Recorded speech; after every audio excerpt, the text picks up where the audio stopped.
Hi, I've just finished watching The Wages of Fear, Henri-Georges Clouzot's 1953 suspense thriller. Um, the film follows a group of men living in a small town in the South American desert. It's a dead-end town. They've no money to get out. They don't appear not to have visas that allow them to work. But then there is an explosion at the drill head operated by an American oil company, and the only way to put the fire out is with explosives. So they variously volunteer their services to drive trucks full of nitroglycerin across country, across dangerous roads and uh, breathtaking precipices to get the explosives to the drill head. And as we follow them on their journey, they encounter various obstacles that gradually challenge uh, their minds and their bodies. It stars Yves Montand, who was a major French movie star at the time. There's a range of other international actors, and the film is in a range of languages: English, French, Italian, Spanish, Russian, um, and it was a French-Italian co-production.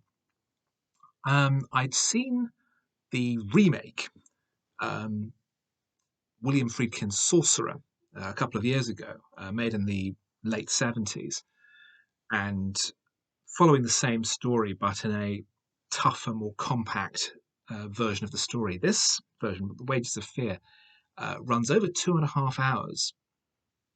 And the problem with that is that there is very little information given into the background of the characters. A couple of the main characters mention that they're from Paris. They talk about what it was like living in Paris, but we find out very little about them. The drivers of the second truck, Bimba, who was a German who worked in a salt mine after his father was executed by the Nazis, and Luigi is an Italian who's dying of a lung disease.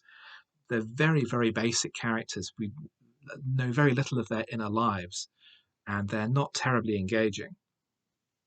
Um, and this is, I think, the real problem that a suspense story needs uh, real empathy from the audience. They have to care about what happens to these characters, and that they encounter rocks in the middle of the road and have to use a fraction of the nitroglycerin to destroy it, and risk setting off the explosion in the other trucks.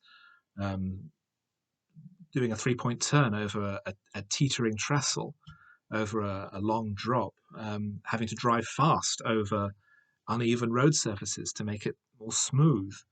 And they are, of course, they're increasing mental stress. But the issue is that their mental stress is left quite vague. One character who presented as being tough earlier in the film, it turns out is increasingly more and more of a coward as the story goes on, and is at the end allowed to keep his dignity after his death. Um, but the characters seem a lot of the time very unconcerned about their terrible cargo. They drive recklessly, certainly not as carefully as they do in Sorcerer. And despite signs on the sides of the trucks, frequently smoke around high explosives, as do people who work for the oil company. Which I don't know if it's deliberate um, choice to show how they are ignorant of the danger, or how it's machismo to ignore such warning signs, or if it's just bad direction. So I didn't find it as tense and as suspenseful as I think many might, just because I didn't care enough about what was happening and about what was happening with the characters, which contrasts sharply with Sorcerer, where we do find out the backgrounds of the various characters and how they came to be in this situation and what they're prepared to do to get out of it. And as a result, the film is a much richer, um, more rounded experience.